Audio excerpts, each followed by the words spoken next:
Hello gamers, my name is Spark, and today I'm going to show you an awesome one-of-a-kind tool that you can use at your D&D or other TTRPG table. In this video, I'm going to show you a ship generator. This is a great tool for GMs who are ready to take their campaign to the open water. If you're a player and this sounds interesting, send this on to your GM. Be advised, I built this generator with D&D 5e in mind, but with just a little bit of tweaking, it can fit any TTRPG. Here's how this video is going to go. For starters, I'm going to show you the basics of how this tool works and how you can use it at your table. Then I'm going to show you what's happening behind the scenes to make the generator work, and how you can customize it to better fit your campaign. As with all of my generators, it's broken down into 4 sections or functions. There's the generate button that turns it all on. There's the settings, which in this one is a very small section.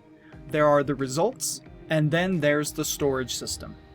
We're going to address these 4 sections, and then in the second half of the video I will show you customization. So let's go ahead and get started. The settings here are very simple.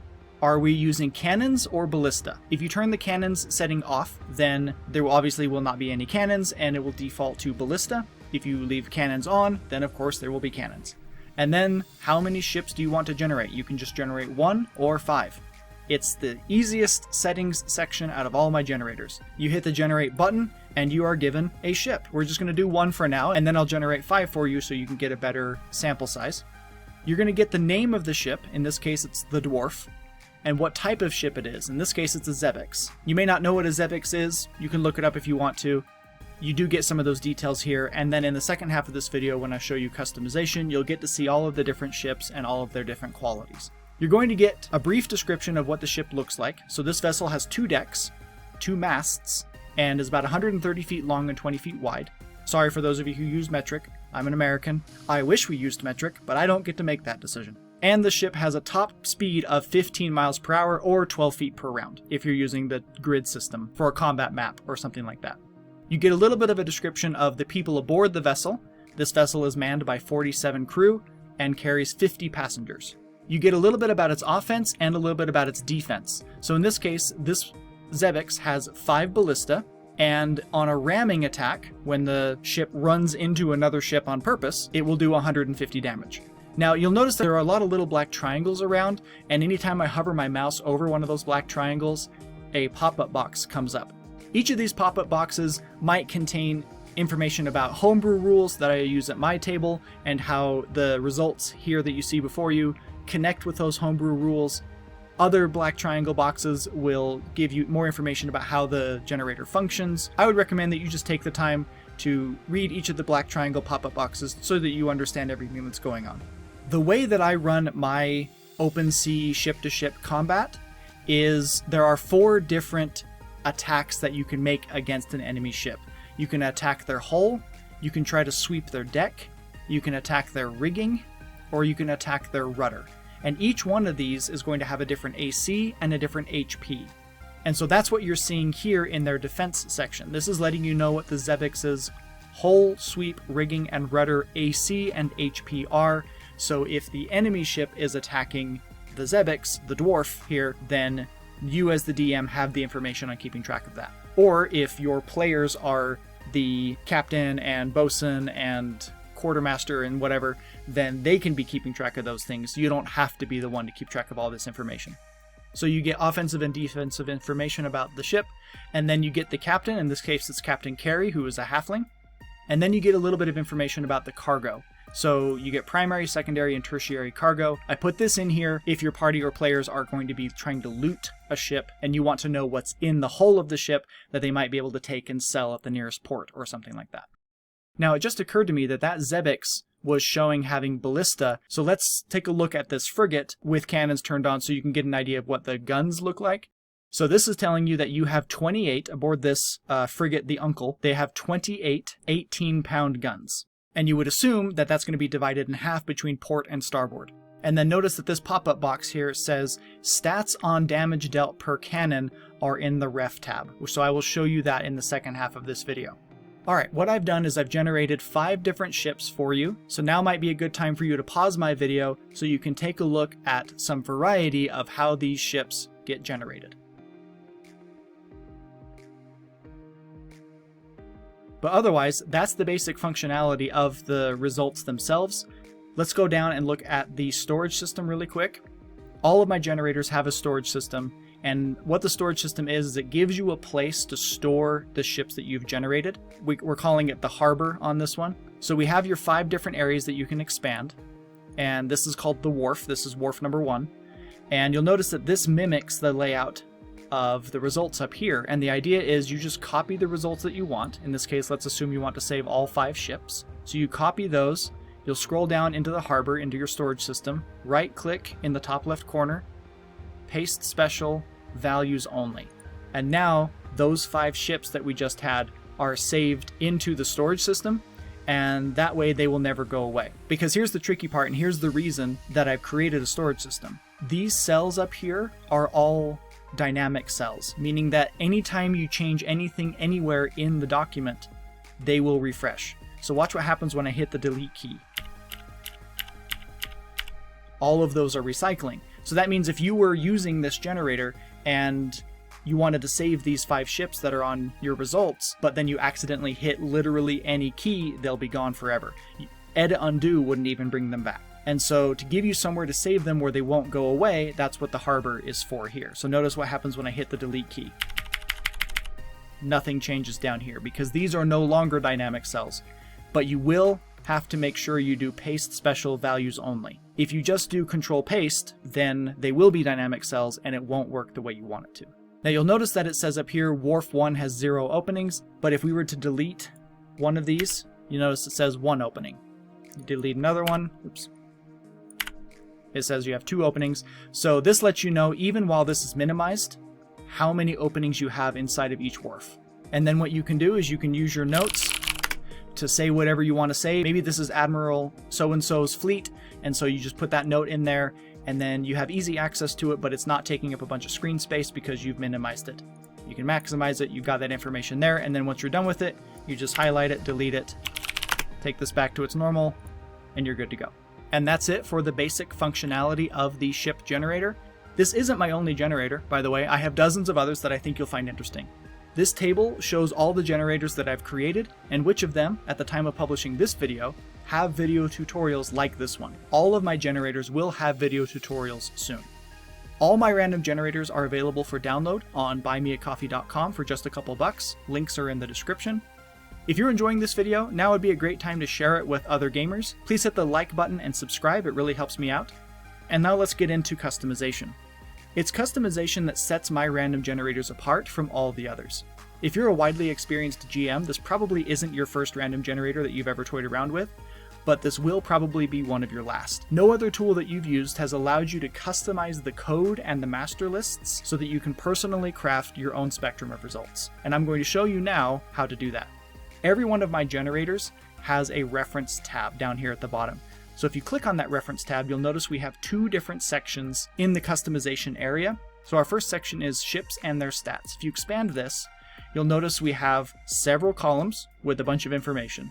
Let's just go down column by column really quick. So this first column are the different types of ships. Now you can add to this list however you want to. You could, in theory, add another 150 ships. Just continue to add down the B column, and then make sure you add all the requisite information for each of the other columns, but you can do that. You can make this as diverse of a generator as you would like. So for each ship, you're going to have a lot of information. So we have its size category. Now, a lot of the details that you'll see, including with these pop-up boxes, first-rate ships or fourth-rate ships or that kind of thing, as well as size category and upgrade points, these are referring to a homebrew system of ship management and ship combat that I didn't create, but I did find online, and if I can find it again, I will link it in the description of this video.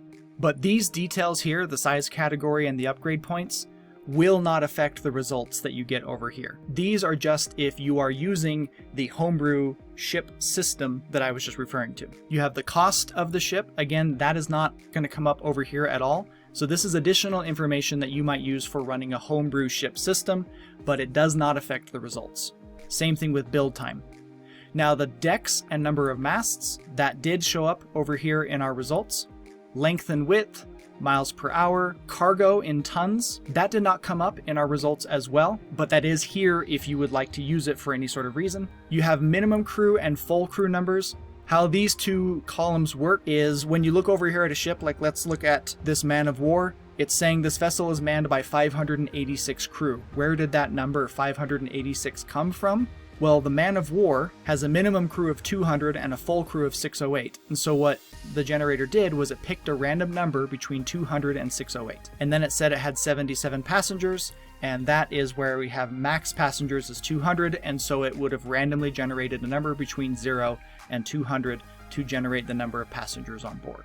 So you can adjust any of these numbers that you would like. Just make sure that your minimum crew number is equal to or less than your full crew number. You have your max number of guns on board. Again, it will randomly generate a number up to that number. In this case, with our man of war, we had 24 32-pound guns. So it would have generated a number between 0 and 100. And they are 32-pound guns because that's what we set the gun size for the man of war. If you're not using cannons but you're using ballista, that's what this column is for, how many ballista are going to be on board that ship. And then what is the gun damage? And it is assumed that the gun damage here is doing D10s. So, for example, going back to that man of war, if it's using 32-pounders, then you're going to be rolling 10d10 per gun. And so, looking back here, if we have 24 32-pounders, it's assumed that 12 of them per broadside. So if this man of war, which is named the Minotaur, which I think is a very appropriate name for a man of war, if you have this man of war doing a broadside of 12 32-pounders, you're going to roll 10d10 times 12, because 10d10 is going to be per cannon, and then you're going to multiply that by 12. You'll definitely want a calculator, and that's going to be the kind of damage that a man of war can do. And that's why you see that the HP on some of these ships is really high, and that's why a small ship like a sloop being broadsided by a man of war would be utterly destroyed, because they're going to be doing 10d10 times 12 points of damage on a full broadside, assuming that they hit. You have a column here for how much powder is required to use that cannon. This again only applies if you're using the homebrew system. You have the various ACs, as we were talking about over here, the AC for hull, sweep, rigging, and rudder. Those are there in the gray table right there. You have the damage threshold. This only applies if you're using that homebrew system. You've got the combat speed, the ramming damage, and then you have the various hull, sweep, rigging, and rudder HP, which we see right here as well.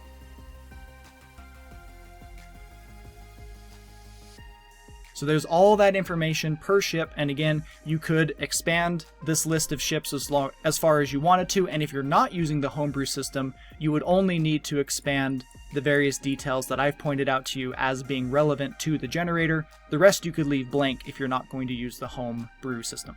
So that's it for the ships and their stats. If we look at the ship details and the captain, let's start down here. We get 4 different types of cargo. We have standard, common, treasure, and magical items. It will randomly generate something from one of these columns. How do you know what's going to be generated? By this odds table here. There's a 75% chance of standard cargo, 19% for common, 5% for treasure, and 1% for magical items. You can change these percentages however you want to, just make sure that they add up to 100%. So if there's a 75% chance for standard cargo, then 75% of the time it will pull something from this list. You can expand this list for as long as you would like. You can also remove any items from this list. Just make sure that you never leave any blank spots in the list. For example, let's say in your world, cocoa has not been discovered yet, so you want to delete it. The problem with just deleting it is you're leaving a hole in the middle of the list, and that can ruin the functionality of the generator. The better thing to do would be to right-click, delete cells, shift up. And by the way, that's the way you're going to want to do it over here as well. If you don't want to use one of these ships, like if you don't like the Zebek's idea and you don't want to use it, here's how you would delete it. You would drag the entire column, or not column, row. You would drag the entire row for the entire section from column B all the way over to column AD, and then you would right-click, delete cells, shift up. And now that ship with all of its data is gone and now will never be generated.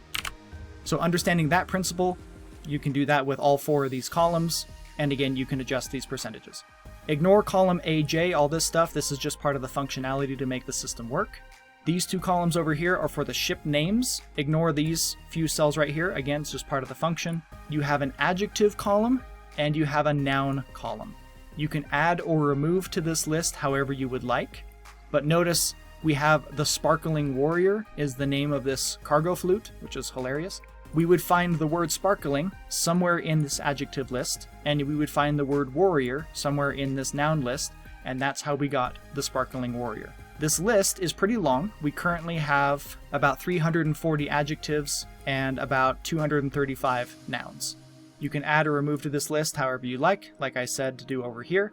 You also have captain names. This is just a list of names. Currently, this list is, about 1130 long, so you should never get the same captain twice. You have a list of races that are available, so notice how we said Captain Macy the Genasi. Where do you adjust what races might be possible? That's in this column right here. You could go down forever as long as you wanted to. Again, edit this list however you like I described over here. And then if it's a Dragonborn, what type of Dragonborn is it?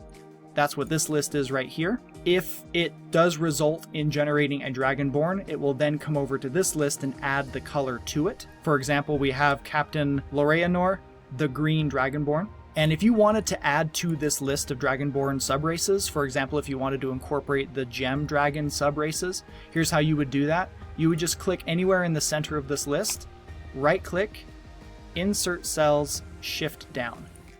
And now what you've done is you've created a hole which you can then put in whatever you want in the middle, and you can keep doing that. In fact, you can just click Control Y, the shortcut for redo the most recent command, and you could put in a whole bunch of new subraces in there that will possibly be pulled from.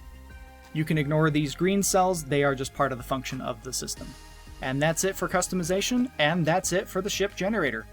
Thank you very much for watching. Remember, I have dozens of other generators, so be sure to check them out here on YouTube or at buymeacoffee.com.